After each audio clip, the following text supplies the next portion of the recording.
I've wanted to drive one of these for months, and every time I asked Hyundai if one was available, they never were. But now, finally, I've got it. The i30 N Line Sedan. And the best part of all, it's awesome.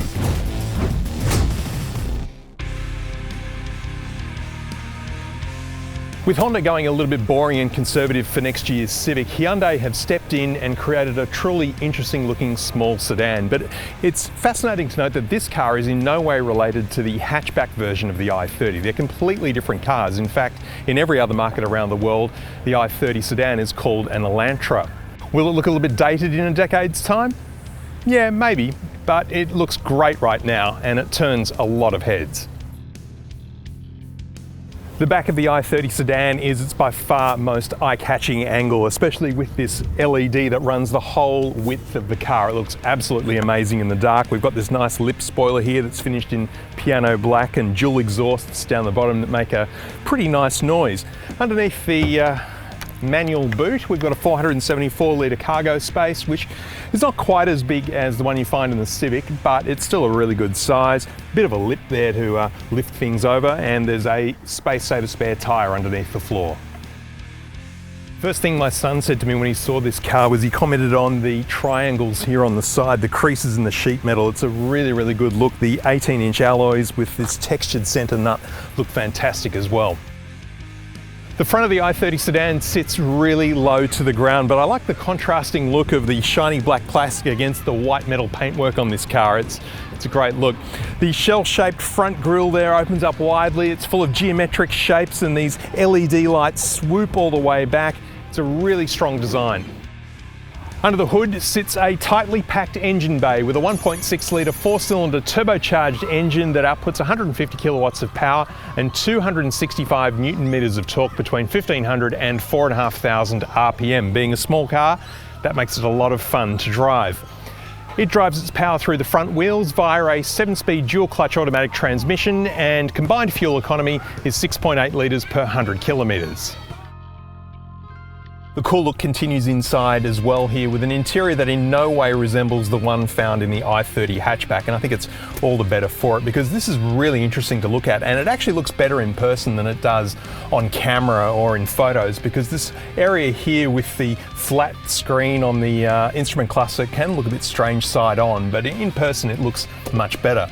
And while the design in here is really nice, unfortunately there's not a great mix of materials, but they do have to keep the price down, I guess, so there is a fair bit of scratchy plastic and fingerprint generating piano black, which has a little bit of movement in it, a little bit of a wobble. Up top we've got a 10.25-inch infotainment screen running the standard Hyundai Kia software. They have tweaked it a little bit for this car and changed some of the graphics around to make it a little bit more on brand for the i30 N Line Sedan. There's Apple CarPlay and Android Auto as well, but you will need a USB cable to run them. There's built-in navigation, and the audio system is a Bose system, which is okay. I have heard better though.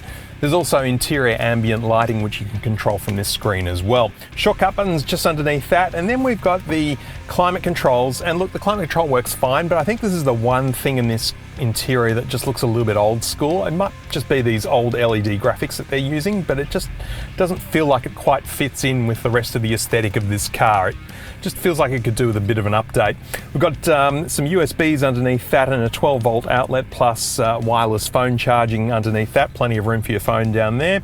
The N Line gear shifter, which feels a bit special, and it's finished in red and has a really, really nice feel to it. A couple of deep cup holders here. They're a really good size. A good size bin with another USB outlet there.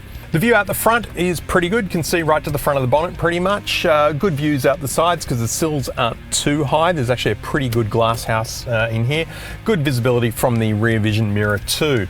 The steering wheel has a nice sort of thick feel to it. It's finished in leather with red stitching. It's a pretty standard Hyundai steering wheel. This one is different to the one found in the lower spec i30 sedan. So here we've got the proper N Line steering wheel, which is the same as the one that you find in the i30 N Line hatch. We've got another 10-inch screen for the instrument cluster, which is the same as the one we saw in the Kona N Line, and this is a great screen. The dials change with whatever drive mode you're in, and then there's this extra fourth mode, which is a very cool, funky sort of display. I've never seen anything quite like it before, but it's like it's cubes displaying your speed and the engine revs. It's a very interesting look. I've been using that for the last few days just because it's a little bit different. Some nice aluminium finished pedals down on the floor there. The leather seats are finished with red stitching. They are heated and ventilated and they're very comfortable. The seating position is interesting because while I feel like I'm sitting quite low in the cabin, I'm actually kind of sitting high because my head is actually quite close to the ceiling there, and I'm sort of looking down on the dashboard because it's very low, as the whole front end of this car is very low. But it's a good position. It feels really comfortable and pretty sporty. The back of the i30 does feel a little bit squashy for me, but this is a small car and I'm a tall person. I'm 190 centimeters tall behind my own sitting position, and my knees are quite hard into the plastic shell on the seat in front of me. The seat itself though is actually pretty comfortable and not an awful lot of headroom though, unfortunately for me. We've got a couple of air vents there, but no USBs. Armrest with 2 cup holders. So look, for a short trip of maybe half an hour, this would be okay for me, but any longer, I think I'd want to sit in the front. So I think the best thing about this car for me is that as I was waiting so long to drive it, the fact that I'm not disappointed in any way is fantastic. There's a few different drive modes, and rather than just having a standard little drive mode button down here on the center console like most cars do, this car's got a big plunger style button. It's like something that you can just slam on really hard, and I'll get it down into sport mode there, and away we go up the hill here. Plenty of power. Look, it's not the same ridiculous amount of power that you're going to get in the top of the range i30N, but just like the N Line hatchback, there's plenty of power for around town. You really, day to day, don't need more than this. The 18-inch alloys and the thin rubber do make for a firmer ride, and the suspension as a whole is just firm, but the trade-off is really good handling in the corners, and the steering is beautifully direct, which really does make this car a lot of fun to drive. The exhaust note isn't terribly loud, but it is there, and you can hear it, especially as it down changes. There's a little flare up of the engine there, which I love the sound of. It's just very satisfying to hear. One thing I have noticed about this car in the week I've had it is that it turns a lot of heads. I've had a lot of people comment to me on the look of this car. It is really quite outstanding. It looks like a European Lexus. It has such a sporty feel to it. The seating position, the sound of the engine, the firmness of the ride, the cornering, it just all adds up to a car that if you're enthusiastic about driving, you'll not be disappointed at all.